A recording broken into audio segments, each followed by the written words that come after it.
Welcome back जनाब। और कलाम भी हमने देख लिया है और रमज़ान मुबारक की याद रखिएगा अगर हम 14 अगस्त की बात कर रहे हैं और आज तो है ही हमारा जश्न आज़ादी का दिन, तो ये मत भूल जाइएगा कि ये माह सयाम की भी ट्रांसमिशन चल रही है और ये सलाम माह सयाम की खुसूसी ट्रांसमिशन है जिसमें आज एक खूबसूरत दिन एक और हमारे पास आ गया, तो हमने उन दोनों को मर्ज करके जो है वो एक खूबसूरत से ओकेजन पर एक खूबसूरत सी एपिसोड आप लोगों के लिए लेकर आए हैं। सबसे पहले आप लोगों का तारुफ करवा देते हैं, आज हमारे साथ गेस्ट कौन है। सबसे पहले साइंटिस्ट मेरे साथ मौजूद हैं, अस्सलाम वालेकुम। और ये हैं हमारे साथ सैयद अदनान अहमद सब्जवारी। अस्सलाम वालेकुम। अस्सलाम वालेकुम। कैसे हैं आप? अल्हम्दुलिल्लाह। और दूसरी जानिब मेरे बैठे हुए माइक्रो मिनिएचर आर्टिस्ट कसीमुर रहीम। अस्सलाम वालेकुम। और माशाल्लाह बहुत ही खूबसूरत फन है आपका, हम लोगों को बताएंगे कि क्या आपका फन है। पहले तो आप दोनों बताइए कि रमजानुल मुबारक कैसे चल रहे हैं आप लोगों के?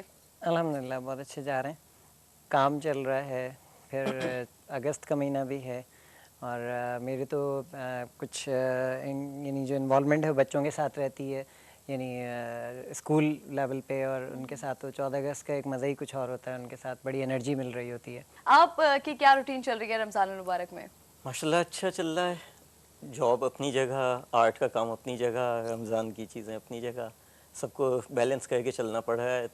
कभी कभी थोड़ा स्टार्टिंग में टफ लगा मगर अल्लाह का शुक्र है सब अच्छा, कुछ इजी। आपको अदनान साइंटिस्ट बनने का ख्याल कैसे आया? और फिर अगर आप साइंटिस्ट हैं आज माशाल्लाह, तो इसमें पाकिस्तान के लिए आपने आपने क्या दिमाग में सोचा कि आप पाकिस्तान के लिए कुछ कर सकते हैं? बहुत सारी चीज़ें हैं, बेसिकली मेरे मुख्तलिफ शोबे रहे हैं शुरू से, बचपन से ही स्टार्ट हो गया था इन चीज़ों का। और 9th क्लास में पहला मेरा शाकार सामने आया है, दुनिया का सबसे छोटा F-16 का मॉडल हाथ से बना हुआ और वर्किंग ऑर्डर में। और मैं खुशकिस्मत हूँ और मैं शुक्रिया अदा करूँगा उस इदारे का जिसको हम पाकिस्तान एयरफोर्स कहते हैं, स्पेशली विंग कमांडर करीम साहब। इन लोगों ने मुझे, हालांकि मैं एक अनजान एक सिविलियन की हैसियत से, आज से तकरीबन 18-19 साल पहले की बात है ये, इस इदारे ने मुझे बहुत प्रमोट किया, बहुत अच्छे तरीके से इनकरेज किया।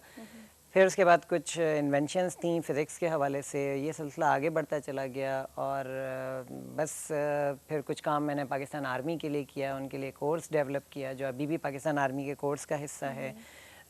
मेरी मालूमात के मुताबिक शायद उन्होंने टर्किश आर्मी एयर डिफेंस को भी दिया है। पाकिस्तान का पहला 3D simulator training course develop किया और फिर सिलसिले चलते रहे, फिर कुछ इन्वेंशंस की और मुख्तलिफ चीज़ें। तो अब आपके सामने बैठा हूँ। तो कसीम आप बताएं आपका क्या काम चल रहा है और आपकी क्या सोच थी कि आपने ये जब सोचा आपने कि माइक्रो मिनिएचर आर्टिस्ट आपने बनना है, तो इसके लिए आपकी क्या सोच थी? आपने कहाँ से किस तरह से आइडिया लिया और फिर किस तरीके से आप जो है आज माशाल्लाह आप भी हमारे सामने बैठे हैं? एक्चुअली ये मैंने 96 से स्टार्ट लिया था और थोड़ा सा इसके बैकग्राउंड में अगर जाऊँ तो इसका सुन रखा था कि कुछ काम हुआ इससे पहले चने की दाल या चावल के दाने पे माइक्रोस्कोप लगा के या हैवी मैग्नीफाइंग से इंक वगैरह से या ऑयल कलर से, तो टेक्सटाइल डिज़ाइनिंग का कोर्स वगैरह उस ज़माने में किए थे, तो छोटी डिज़ाइन वगैरह का कुछ शौक़ हुआ था। तो मैंने कहा क्यों ना मैं कुछ अलग काम किया जाए कि किसी की कॉपी भी ना हो, बिल्कुल एक मुनफरिद चीज़ हो। तो मैंने फ़र्स्ट टाइम चूज़ किया वाटर कलर मीडियम और नेकेड आई और सिंगल हेयर ब्रश, जो मतलब वर्ल्ड में इससे पहले इस वे में काम नहीं हुआ था। मैंने कहा क्यों ना मैं कोशिश करूं कि मैं एक नए फ़न का मौजूद बनूं जो अपने मुल्क को मज़ीद दुनिया में आगे नाम लाने का एक ज़रिया बन सके।